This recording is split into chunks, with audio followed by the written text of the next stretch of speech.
Come on. Come on, Mario. Come on, Mario, jump! Don't give up.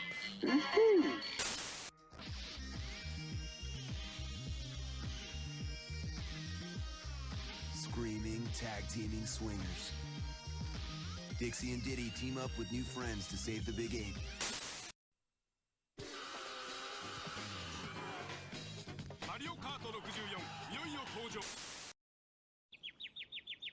Help! Help!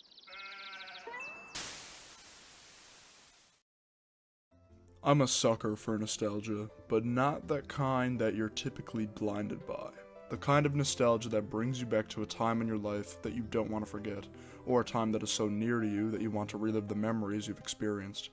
I fulfill this fantasy by replaying through some of my favorite games annually, corresponding to each season. In the spring and summer, I like to revisit my save files on Xenoblade and Pokemon Sun, respectively, because those two remind me of that atmospheric feeling you get during those seasons. But winter hits me harder than the rest of them, for some reason I can't really explain. During winter breaks over the past years, I tend to replay through Chrono Trigger and Super Mario Galaxy. As stated previously, playing those games overwhelm that type of feeling as if I'm reliving through the same initial experience. One game I've kept dear to my heart, and one that I've been meaning to add to this annual playthrough list, is Kirby's Return to Dreamland. Return to Dreamland, or Kirby's Adventure Wii, known in PAL regions, is known as one of the best mainline titles in the series among fans. It is the combination of the best features from the series' legacy, laying down the groundwork for the next 3 mainline titles. After the recent announcement of the first mainline 3D Kirby game, Kirby and the Forgotten Land, it gave me a bit of inspiration to make this, as it'll definitely draw in some sort of audience. I won't take any longer on this intro, but feel free to sit back and relax and grab yourself a snack, because I'm here to take you through an in-depth retrospective on how this game is easily one of the best in Nintendo's platforming history.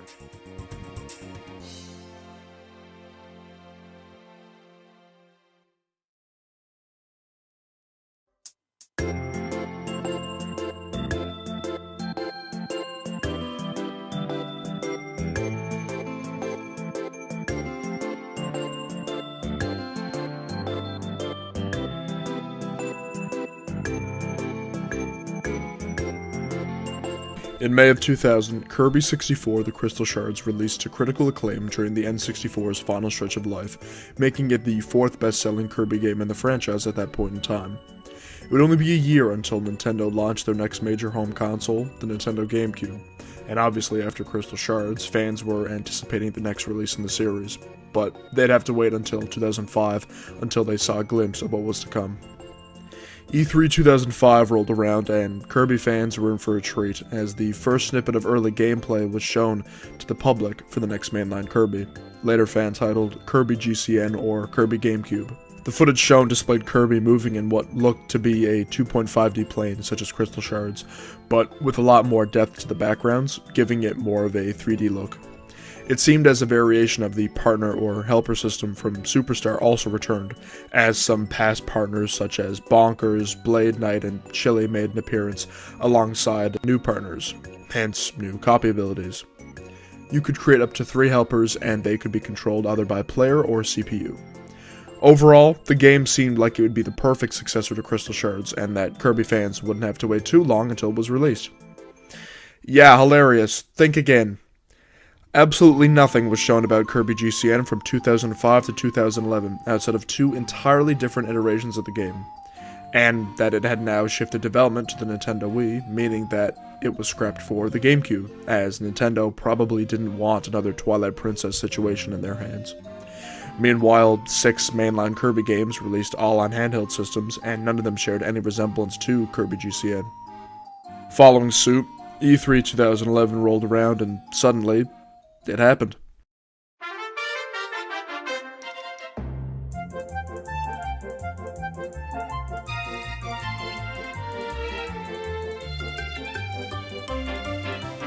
There was no doubt about it, this was the long-lost mainline Kirby from the GameCube, now called Kirby Wii, with a fall 2011 release window. So the game wasn't dead after all, and on October 24th, North America got the release of Kirby's Return to Dreamland. This implies that Return to Dreamland had a development cycle of 11 years, making it the first traditional Kirby game to release on home consoles since the Crystal Shards. Possibly one of the most interesting development cycles on a game in my opinion, and a lot of the elements shown from those previous versions were used in future Kirby games, meaning nothing was truly wasted.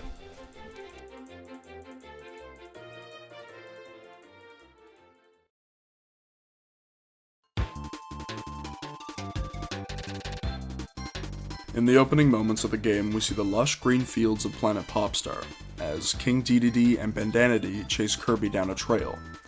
We then see a relaxed Meta Knight who takes a look up from his book to see the three pass by, when suddenly something in the sky catches the three off guard. A portal in the shape of a star emerges from the sky as a starship flies through, trailing smoke and multiple pieces of the ship spreading out across the sky.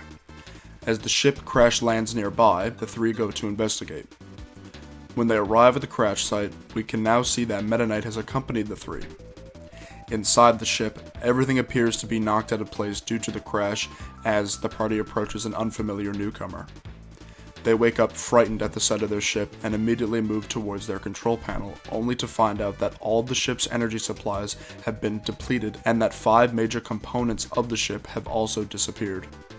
Now looking completely defeated, Kirby approaches the newcomer and offers to help, as the other three join in. The newcomer, now static, informs the party that the major components of the ship have spread to the far corners of Popstar and that the ship's ores are located close by. The party exits the ship and takes off into the field, initiating the setting of the story.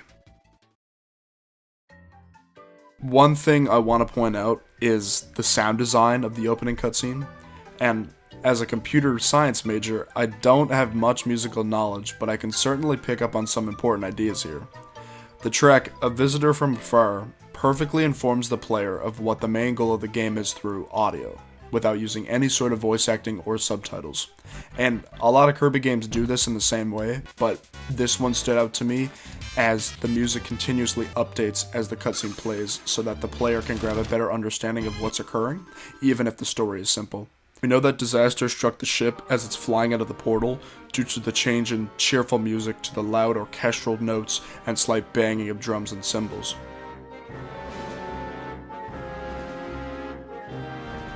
We understand the shift in the party's curiosity of the ship to the sudden shock and fear the newcomer feels after waking up from the crash thanks to the slight piano usage. The techno beats used as the newcomer looks defeated both show that he's alien compared to the rest of the party, and that the slower tempo shows his disappointment.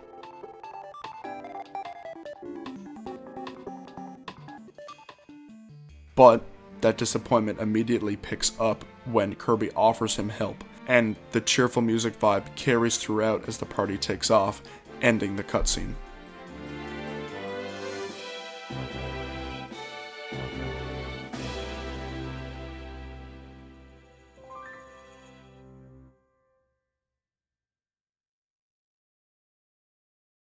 See, I'm gonna enjoy this part of the video a lot because I get to praise the game and be annoying about it. Like I mentioned before, I consider this to be a celebration of Kirby's history, but it also acts as a soft reboot to the series as well.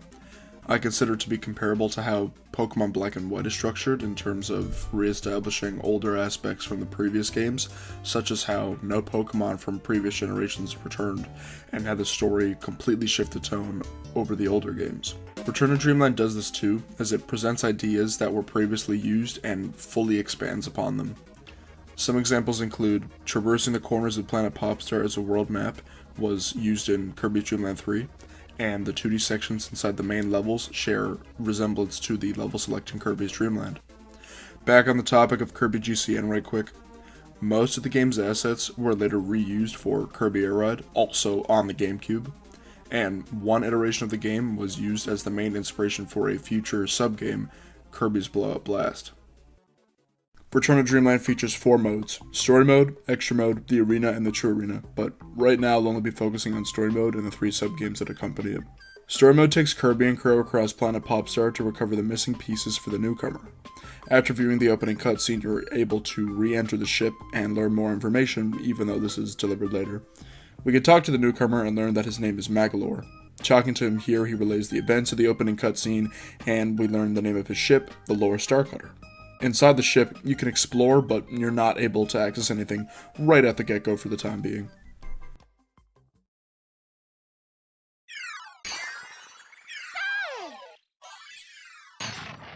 If you've played a Kirby game before, then a lot of the concepts here will be familiar to you, but those who haven't, well, this is as Kirby as it gets. First of all, you're able to play this game solo, but I highly recommend playing with friends, as this game's multiplayer is far superior to single player, personally. Players 2 to 4 are able to play as King Dedede, Meta Knight, Bandana D, or the multicolored Kirbys. Kirby's moveset consists of his iconic Inhale, Spit, and Float, while the other 3 all take their movements from already existing copy abilities, being Hammer, Sword, and Spear respectively. And speaking of copy abilities, a lot of them return from previous games. To clarify, Kirby can inhale specific enemies and gain their abilities, and I'll showcase most of the returning ones throughout the video. Each copy ability has a different moveset, and most of them are extremely unique to one another. While having a copy ability active, pressing plus on the Wiimote brings up a submenu that'll give you a thorough description of an ability's moveset, which can be comparable to Street Fighter or Smash Bros. Having a similar feature. Return to Dreamland introduces 4 new standard copy abilities, those being Leaf, Water, Whip, and the previously mentioned Spear, each bringing something new to the table alongside multiple exclusive puzzles which require the abilities. Planet Popstar features 5 levels, each presenting a fresh theme, such as how Cookie Country is grasslands and forests, and Onion Ocean being a vibrant tropical ocean. Each level has 4 to 6 stages, with the last being a boss stage. The first stage of each level acts as a strong opener for the levels, serving basic enemies, puzzles, backgrounds, and copy abilities that reflect on the level's theming, while the trailing stages establish other type of puzzles that rely on specific items or copy abilities. Some of these items include the Candle, the Invisibility Stone, the Prism Shield, the Crackler, the Balloon Bomb, and the Stomper Boot. Other puzzles will test your intuition, where after you defeat a mini-boss, you're able to inhale them to gain their ability. And most times after the boss, there will be a puzzle to solve with that specific copy ability, meaning the player is rewarded for thinking creatively. Looping back to copy abilities for a quick moment, Return to Dreamland starts a common trend with the games that follow it being a central gimmick to the game. This game's gimmick being the Super Copy ability, which is a powered up variant of already existing copy abilities. These include the Ultra Sword, Monster Flame, Flare Beam, Snow Bowl, and Grand Hammer. Some stages incorporate full sections dedicated to the Super Copy ability, and towards the end of the section, Kirby creates an interdimensional portal in which you must enter. These areas are extremely fast-paced and create high tension for the player, as they should move as fast as possible to reach the end. And at the end, a mini-boss called the Sphere Doomer awaits, typically holding more than 1 energy sphere to collect.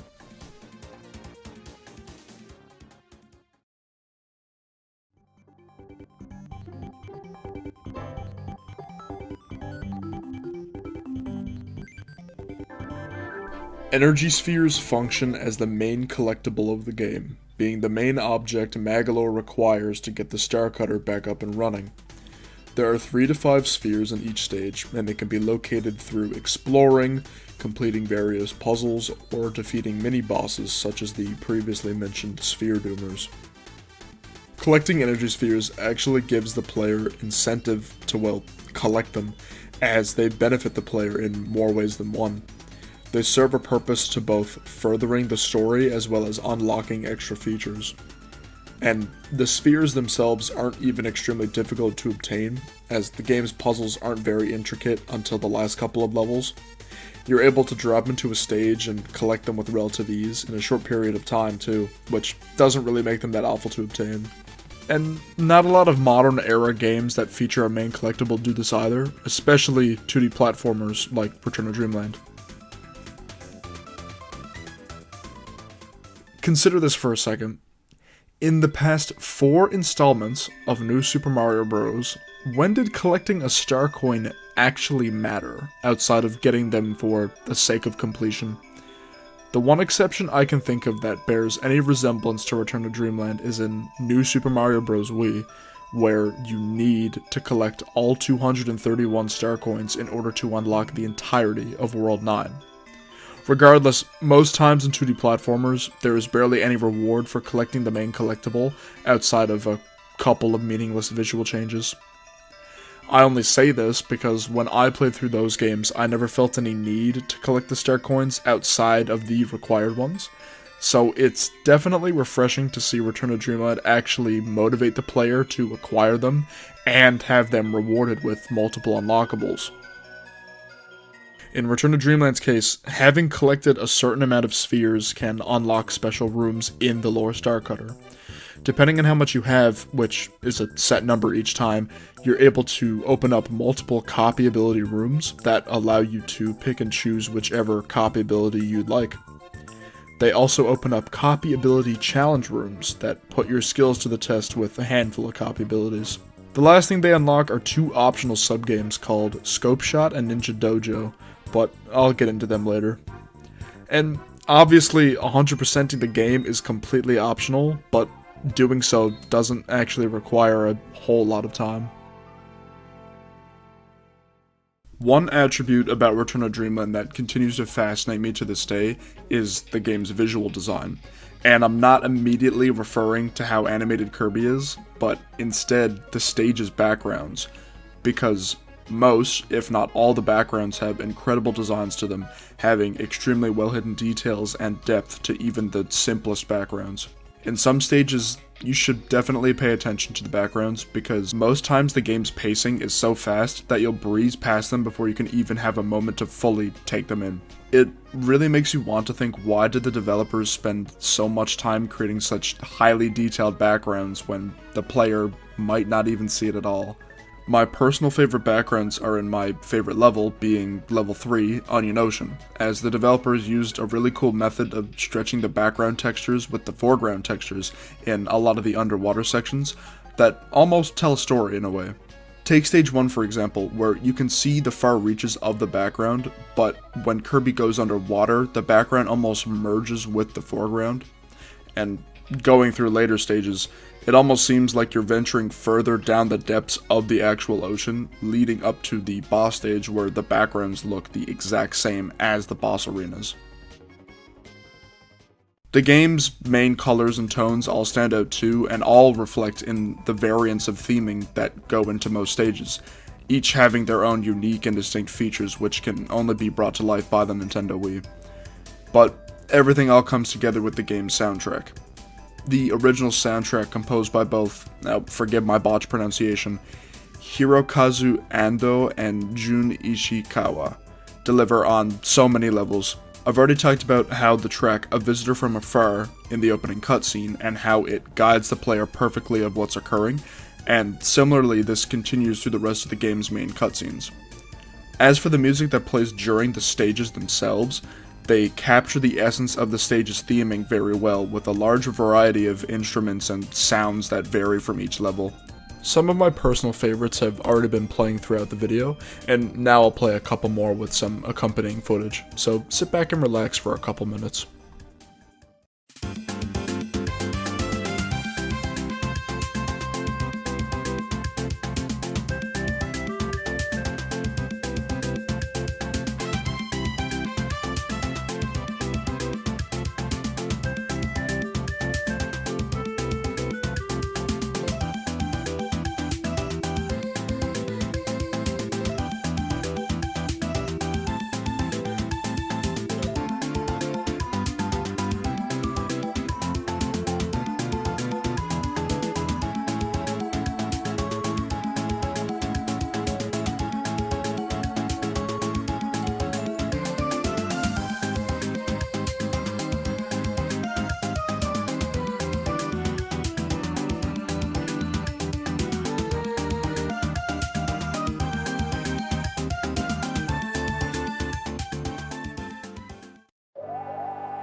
Cycling back to the main story, the last boss of planet Popstar is the mother of the Sphere Doomers, the Grand Doomer.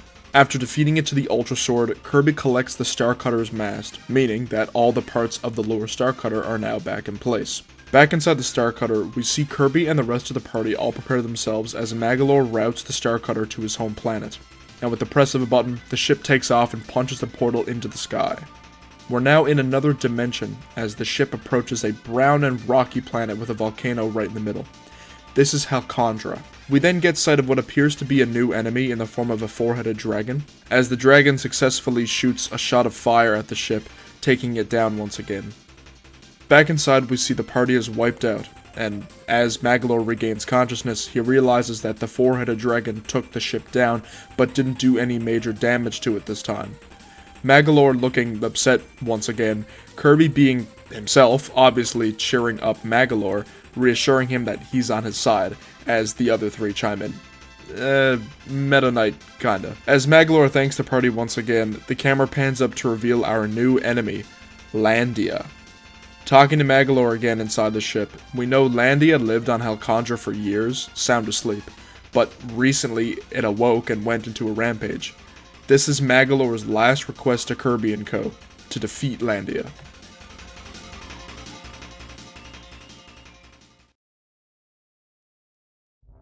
Halcandra is home to the last two levels of the game, Egg Engines and Dangerous Dinner. Starting with level 6, Egg Engines features dark mechanical factories, long sewer systems, and a gloomy atmosphere, while level 7, Dangerous Dinner, has hazardous volcanic areas and slight space travel. Halcandra is where the game's platforming challenges and puzzles pick up the pace, and the difficulty curve goes up slightly, albeit not incredibly difficult. Both levels feature more intricate puzzles compared to the previous levels on Popstar, and there will most likely be a couple of moments where you'll catch yourself replaying through a stage more than once to find a sphere you might have missed. The stages themselves also tend to be longer than ones on Popstar 2, which can either be a good or a bad thing depending on the player. Everything else that I've mentioned in the previous part of the video also applies to these two levels, such as the in-depth backgrounds to most stages, the music, which you'll be hearing through this part, new and more frequent mini-bosses, and the level design only getting better with more creative copyability puzzles. Some quick music recommendations I can offer for these two levels are Techno Factory, which you're listening to right now, along with Funky Area, Waterworks Area, and the main theme for Dangerous Dinner.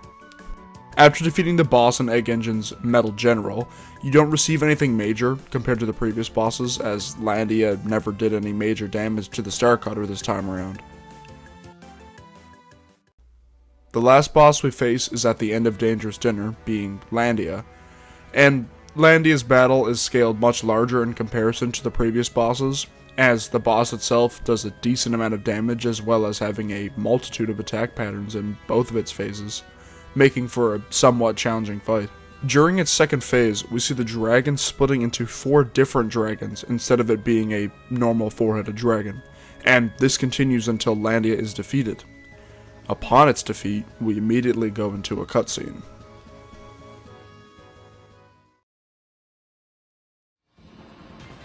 After the final battle, the cutscene begins with the crown falling off of Landia and bouncing towards Kirby.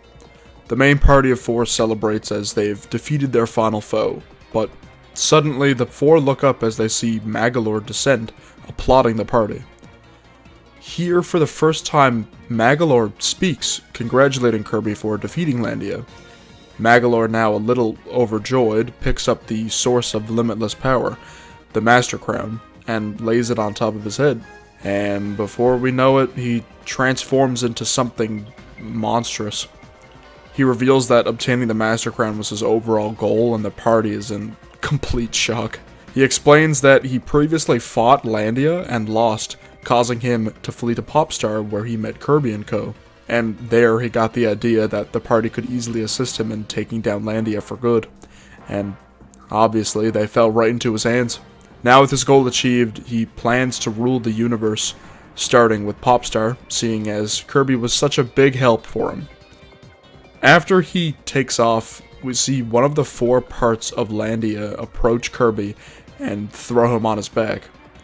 Here, The dragon nods, recognizing their battle as a complete misunderstanding and signaling to Kirby that it wasn't his fault, also establishing their trust now. With their cooperation, the 4 party members all ride on Landia and take off into the portal to chase Magolor, the real enemy. Oh man, this cutscene. Even though Magolor being the plot twist villain was definitely obvious from very early on in the game, this cutscene is still phenomenal, and its delivery of Magolor's true intentions is really, really good in my opinion. The sound design to start with the track "Let Me Explain Everything" opens up with the lighthearted Return to Dreamland leitmotif, and how it slowly descends into a more ominous and deceiving tone as Magolor also descends towards the 4.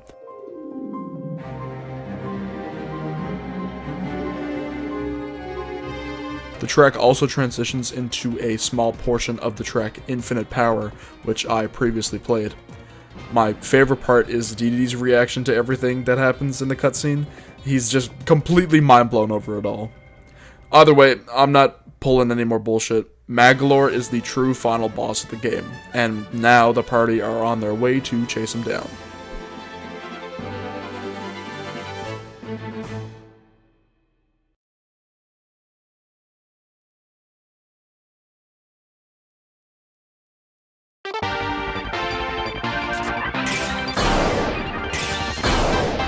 So, this may look a little different to what I've been showing you in terms of Kirby gameplay. Remember those sections that take place after the use of a super copy ability? The fast-paced, blood-pumping sections with the sphere doomers? Yeah, that's where we are. Level 8, Another Dimension, is Magolor's actual home, and it's only one stage with 2 bosses. The stage has 0 collectibles or anything else of significance outside of one main objective: find Magolor. This stage plays very similar to old-school space shooter side-scrollers. You're riding on top of one of the Landia dragons, and you're able to move up and down, shoot star blasts, or charge up to release multiple star blasts. The stage isn't too long either, and has some moments that have you dodging enemies with little notice. After a quick stage transition, you'll face up against the first boss, and you might think it's Magolor himself, but no, it's actually the one thing we helped him build during the game: the Lore Starcutter. The Starcutter has 2 phases, and it's not that bad of a fight, but you'll definitely need to be thinking on your feet with some of its attack patterns in its second phase. After a somewhat long battle with the ship at Magolor's control, the party puts up a little fight against Magolor in a cutscene before their final encounter near the edge of the dimension.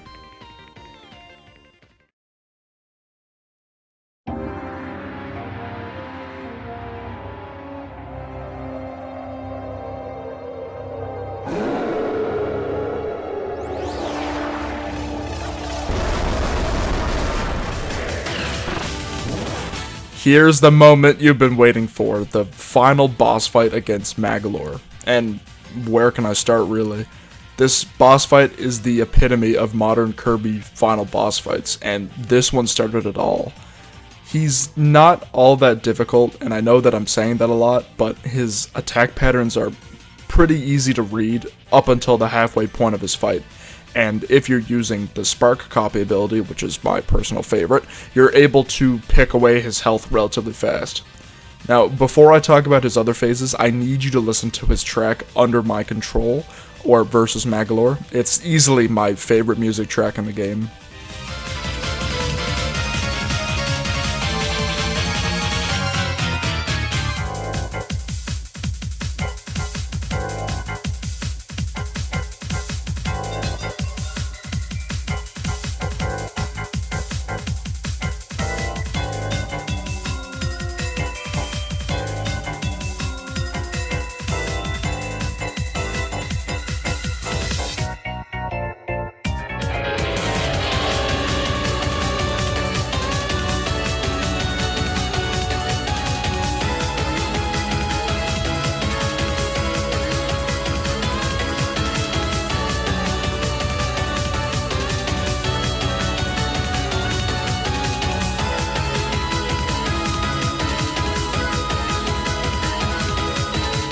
His second phase consists of mostly similar attacks to his first, just with a little more repetition to them. Meanwhile, his third phase activates when you get him down to very little health left. A sharp, star-shaped shield surrounds him, making him practically invulnerable. The only way to deal damage is via a super copy ability, and you need to hit him a total of 5 times in order for the shield to break. Once it does, you can land the final blow with the Ultra Sword.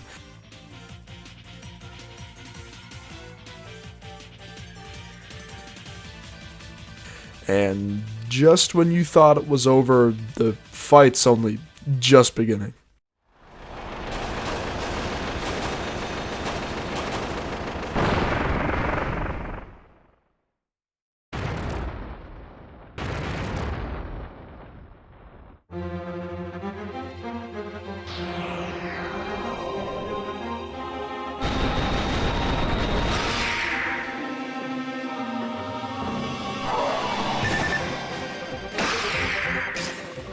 This is still Magolor somehow.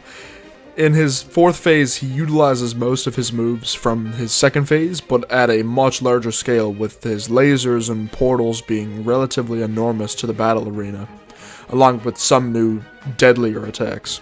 Once you trickle him down to half health, his 5th phase commences. His attacks here resemble those of the super copy abilities, which is lovely because all of these attacks cover most of the screen and can be lethal if you get caught. He doesn't use every super copy ability, mostly Ultra Sword and Monster Flame and on occasion Flare Beam. Eventually you'll manage to get his health low enough and, well, kill him. Like, literally kill him.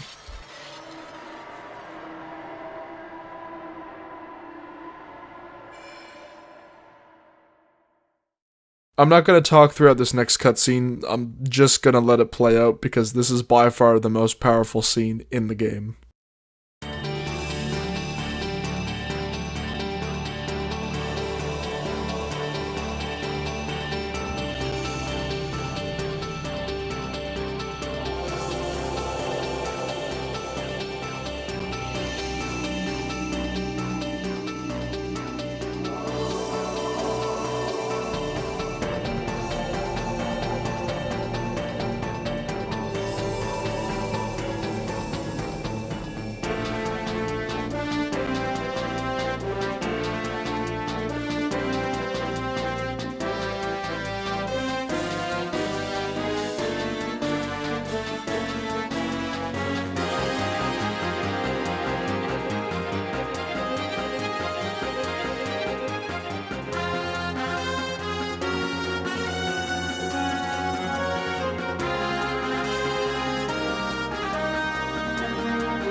So that was the main story for Kirby's Return to Dreamland. Immediately after the credits roll, you're booted back to the main menu where you unlock Extra Mode and the arena. But before we talk about post-game, I just want to talk about that last cutscene, To Each His Own World. I'd rather show than tell that cutscene during a first watch because it's pretty powerful in my opinion. I used to watch that cutscene so much when I was younger, and every time I did, I was like completely overwhelmed with so much emotion, and I can't really explain why. But replaying through the game now for this video, it's definitely because of the music that plays and how drastic the events are with the dimension shattering, leaving you in a suspense for the party. It's just a killer scene. I hope my point of this game being the celebration of Kirby's past and also at the same time setting up his future reached out, because as I've pointed out many times in this video, there are so many little ideas here that symbolize all of his history. For this video in particular, I wanted to use a good portion of music from his past games, but obviously I'm limited since I'm only talking about one game. The way that Return to Dreamland's story is delivered and its similarities and callbacks to games like Kirby Superstar, with Magolor and Marx's characters having extremely similar motives for seemingly no reason. They both befriended Kirby and gained his trust, but then betrayed him when it was their moment to shine, turning into something horrific, only to gain the power they searched for. As a whole, there are a handful of people that aren't the biggest fan of the game, because it's pretty easy and simple to beat. And while most think this game is lackluster and underwhelming, I consider it to be the complete opposite. And yeah, I might be a little biased, but I feel that there's a lot more to offer to this game than even in the 3 games that follow. Triple Deluxe, Planet Robobot, and especially Star Allies in my opinion aren't as compelling or engaging to the player as much as this game is.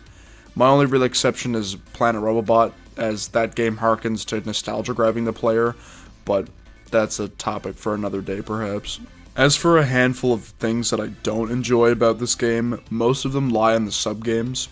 Scope Shot and Ninja Dojo are easily the weakest parts of Return to Dreamland, and thankfully they're completely optional. Both arenas and both story modes feature way more enjoyment for the player as a whole, instead of constantly replaying through the 2 sub-games to try to get a better score. Both sub-games are practically 3 small stages of glorified Wii tech demos with some added flair. The copyability challenge rooms are also slightly weaker, as they hold no purpose outside of testing your skills with a specific copy ability attached to that room, and that it contributes to 100%ing the game. The best sub-games are both arenas and extra mode. Extra mode is the exact same structure as story mode, except Kirby now has half of his health, and the bosses themselves are revamped with new and improved attacks, making boss fights much more harder compared to their story mode counterparts.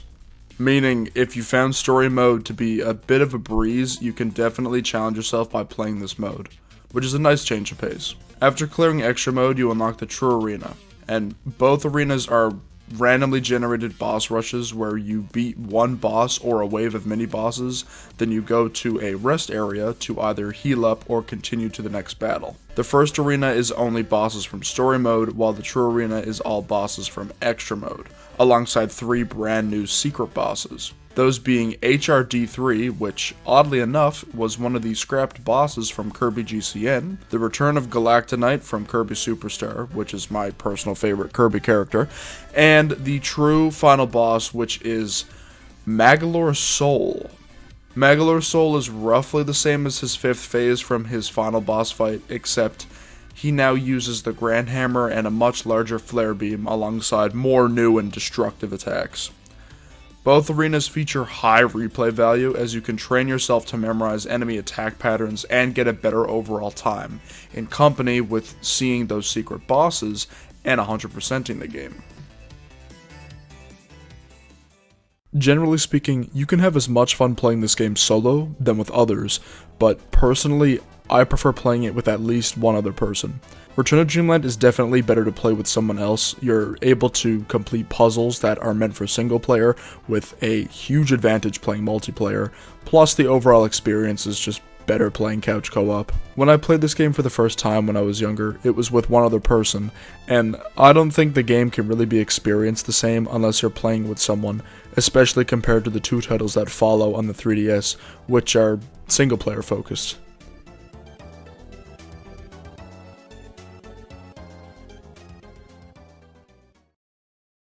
With everything I've said in today's video, I hope I at least convince you to try Return to Dreamland, or even the series in general. Or maybe even to pick up the next mainline Kirby game when that comes out next year, because HAL Labs have really been hyping that one up. At the end of the day, Return of Dreamland is definitely one of Nintendo's finest from the 2010s, and a total must-play if you have the ability to either purchase it or emulate it.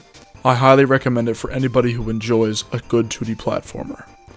And with that, I hope you enjoyed today's video. This is Xord64, signing off.